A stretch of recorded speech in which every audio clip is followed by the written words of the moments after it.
Today we're going to test out the capabilities of mini jet boats.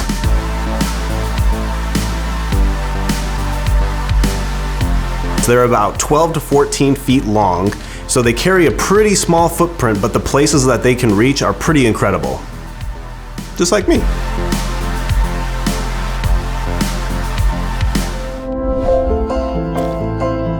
I love to adventure, and the filmmaking and the photography allow me to capture those moments and helps for me to share it with other people. My name's Dan Redfield, and these are my photo ventures.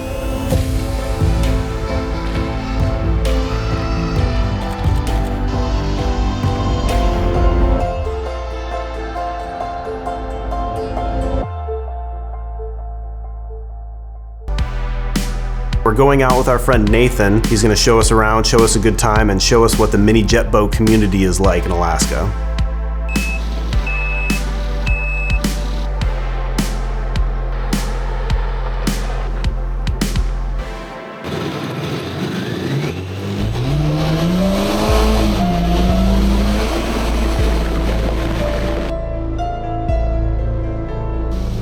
Within 40 minutes of Anchorage, got the gray mountains, the blue glacier ice, the white snow caps in the background. The water's gray, the water's blue. Everything about it is beautiful.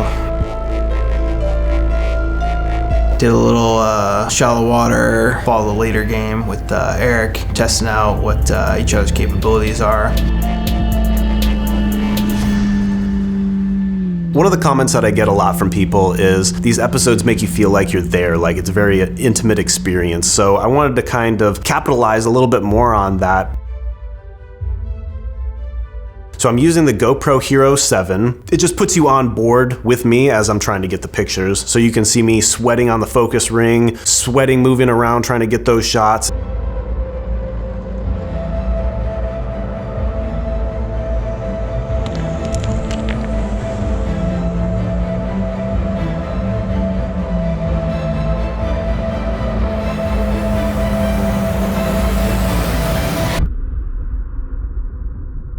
So one of my tried and true friends that's always there for one, a good time, and two, to get the shot is Travis. Not all drone pilots are created equal. Some of the biggest challenges for droning these mini jet boats is one, they go fast, two, they're unpredictable. 50 channels, they can go through any of them, so you don't know which one they're gonna go down. You got calm big water, and then it turns into a braided section that is tricky to navigate. One thing that I think makes me particularly good at droning action sports is being a little bit reckless. There's no way around it.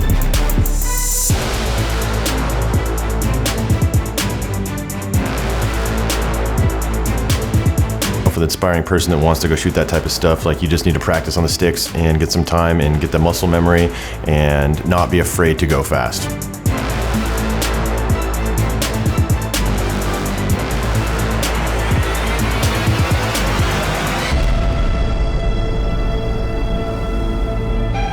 I'm not used to watching boats cross sandbars. Out of nowhere, I'm like looking at the screen and, did he just cross the bank? Jumped a freaking bank and then kept going. Apparently that's normal in mini boating. I completely had no idea.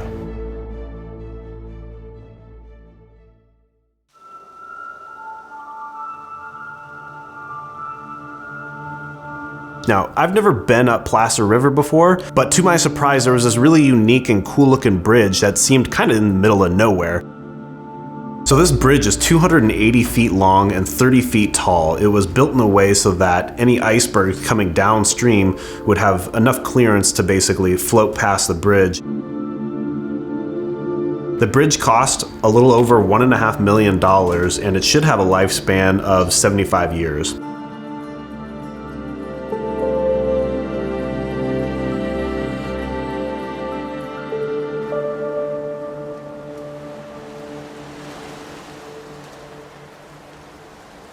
So we had Nathan run up and down the river, and we were just capturing all different types of content along the way.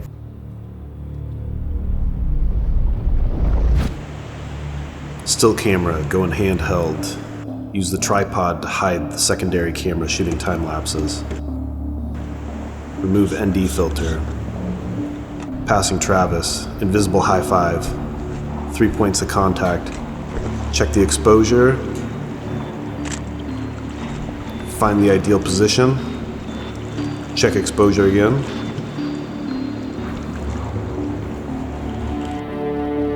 Wait for our subject. Check focus. Engage burst mode. Pick different focal lengths.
One of the more interesting structures within the glacier was this ice bridge.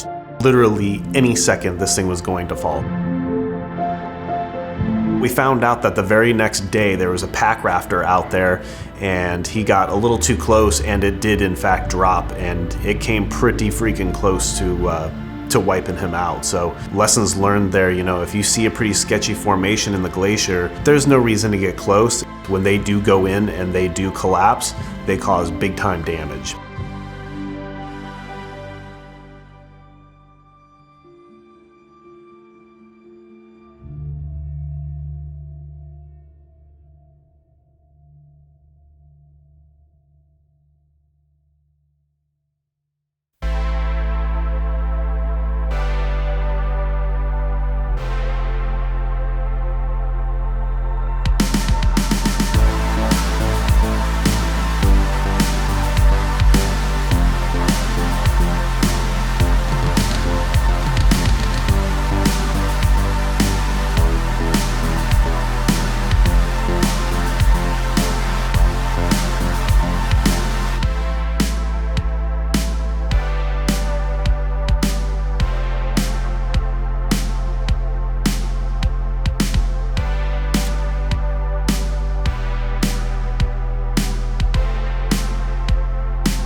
One of the cool techniques to do, especially in something like this when you have this vast landscape and everything's kind of unreachable and unattainable and so far away, is to get some foreground stuff in the mix to offer some dimension and a little bit of perspective.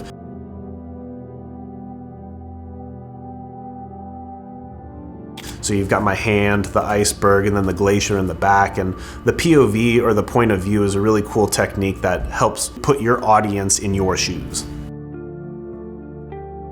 It almost makes you feel the wind on your neck and the hard, cold, icy texture on your hand. I mean, can you feel it? That's POV, man. It works magic. So dumb.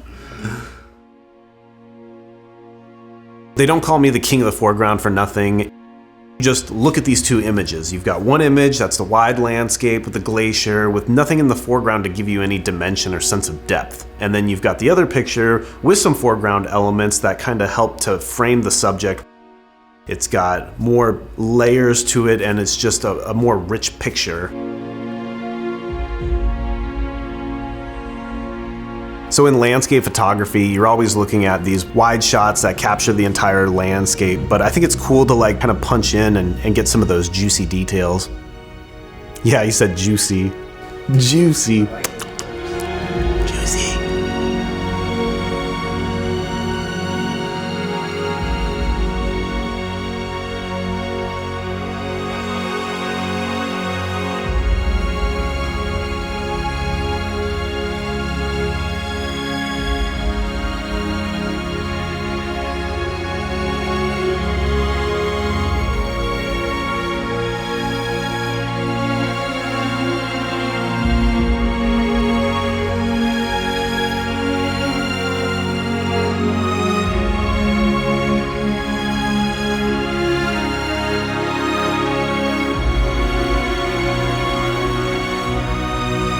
As the day progressed, the clouds started moving in, which is absolutely perfect because it gave a little bit of that dramatic effect.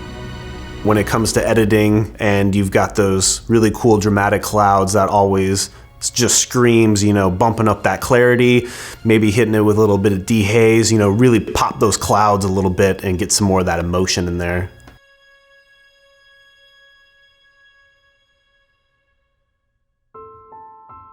I was approached by Syrup and tasked to test out their circular polarizing filter.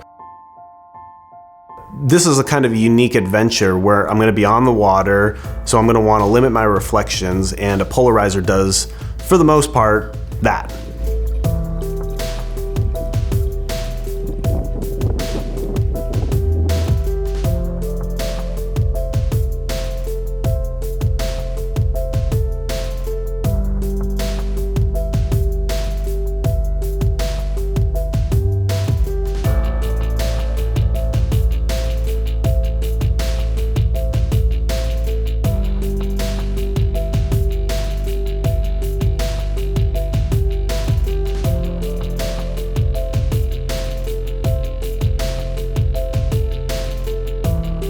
At this point, the clouds are moving in and it's time to kind of pack things up and head off. So we're gonna go head back up the river, meet up with a couple of Nathan's friends, and then time to call it a day.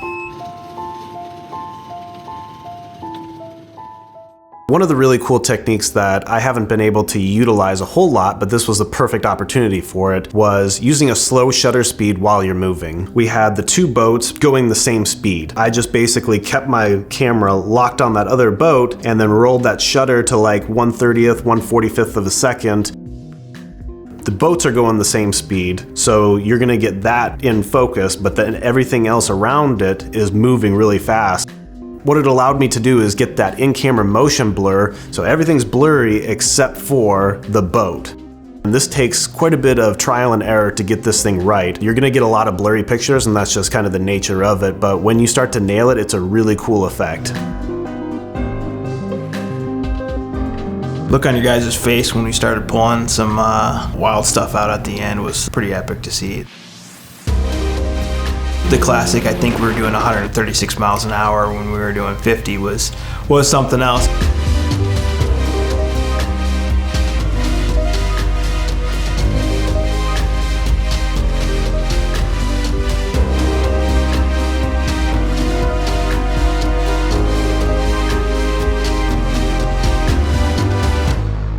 I think it's always good to analyze yourself and see what you're doing right and potentially what you could be doing better.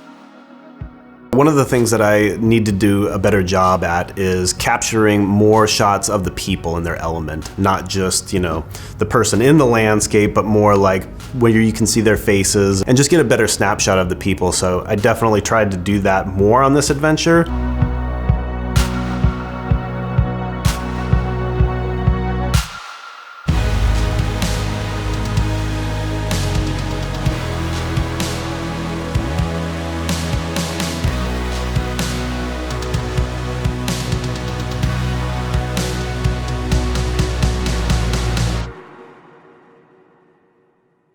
My wife told me to use my cute voice, my sexy voice. I was like, I don't think Dan's gonna appreciate my sexy voice. What is your sexy voice? I have no idea. Oh. She just says that I use it.